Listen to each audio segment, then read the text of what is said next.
Okay, I'm ready to continue our little tutorial here.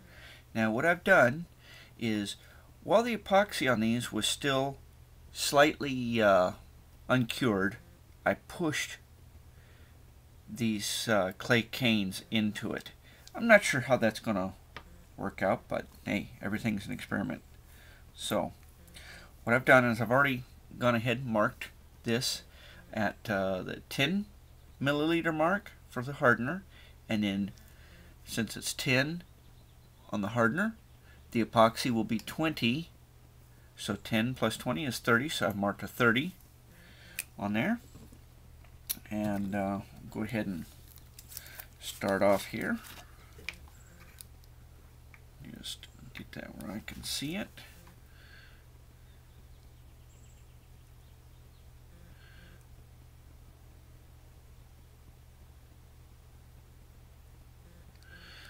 Okay, there's the hardener.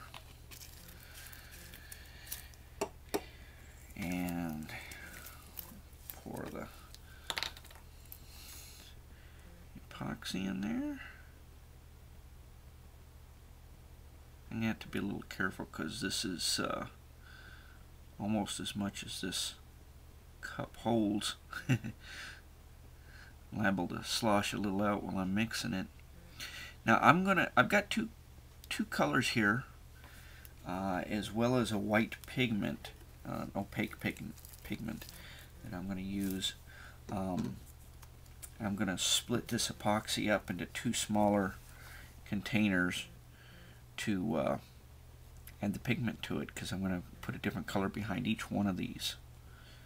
So what I'm going to do here is mix this until it's good.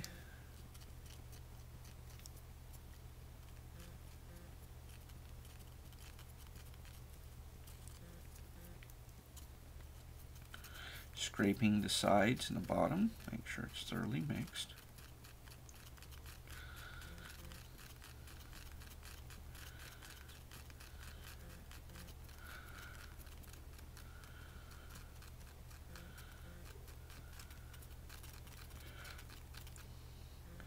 And like I said before, it turns cloudy when you first start mixing, and then it turns clear when it's mixed thoroughly. This looks pretty good. Okay, now I'm going to take another container here. I'm going to pour some in that one. Take another one. Pour the rest in that one. I don't have to be exactly even here, but that's pretty close. Okay, now these need to be mixed more, but I might as well go ahead and put my colors in now. Now both of these are going to be solid colors, so I'm going to add the white to both of them just a little bit. It doesn't take a whole lot. A couple of drops there. And now the tint that I use here is extremely strong. So, and you can see I got some spilled on the outside of this bottle. So I literally put one little drop in there, and that's it. And that'll be very dark, actually. Now the yellow, even though this is a very strong tint, the yellow is very light, so I think I'll put 2 drops in that one.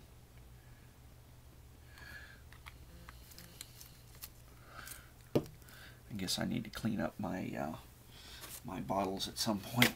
I use them so much that I get dye on the outside of them. That's why I wear these. I normally don't wear gloves when I do just the epoxy, but when I mix the dyes I do, because I always get it on me somehow. Okay, so now I've got this blue in here going, and you'll see how just that one drop made a very solid blue. And you can see there's white in there. That shows me it's still not mixed. I don't know if you can see that or not, but you want to make sure it's thoroughly mixed, because if it's not mixed, it won't cure properly. So you got to get it fully mixed in there. It should be a nice creamy consistency, very solid color looking. No different shades of color in it. Okay, that's looking a lot better. I'll go just a little bit more. You got to mix a little bit more when you got pigments and dyes in there to get them thoroughly mixed in. Now, if you're only doing one color, you could have put the dye in the first batch and mixed it in there so you wouldn't have to mix quite as much. Okay, that's good. Now, I'll go ahead and pour this one. I'm going to use the blue in this one. Go like this and pour that. I just want to cover those two up. Yeah, that looks like it'll cover it. Maybe I'll add just a little bit more. Okay, that'll work.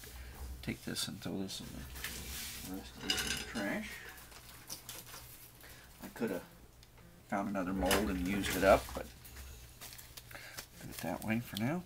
Now I will use a new stick for the yellow one because we don't want to get the blue in the yellow. And you can see that's 2 drops and that come out a nice yellow. I like that. That's a good yellow. I did the yellow for this one for the sunflower, for the leaves. Now if you're an artist, you could go in and paint it the proper colors all around and everything, but I'm not really that good at that, so I just mix some pigment in there.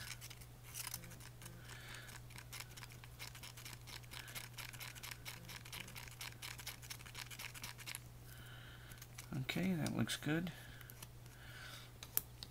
And you notice, I don't know if you can see that or not, but there's a lot of bubbles in there. Not a problem with our epoxy. They'll come out. Now I'll take this one, just pour this in there, and I'm only going to pour this until it comes up to the edges, to the very ends of the leaves. So I don't want this thing extra thick or anything.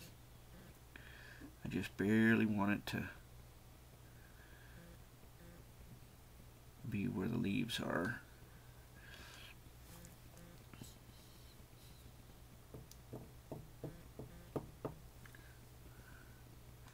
And maybe just a hair more than that, huh? Okay, I like that. Now, the trick is, let these set. These have to set a good 24 hours is a good time. I mean, you can undo these in 12 hours probably, but the warmer it is now, the faster you can take it out. So if you're doing this in the middle of the summer, nice and hot, you can pull these out quicker. If you have a heat source like a toaster oven or something that you can set really low to where it only gets to like 100 degrees, you can put these in there and you might be able to take them out in as little as 4 or 5 hours. But you know, if you're not in a hurry, just leave them 24 hours. You won't be disappointed in how they come out in 24 hours. And so that's going to be the next part of this video, and I will come back when these are demolded and show you the end results. Here's the final outcome. Looks pretty nice. And here's the other one. Get over here where it's not quite so bright. And that's that. Thanks for watching.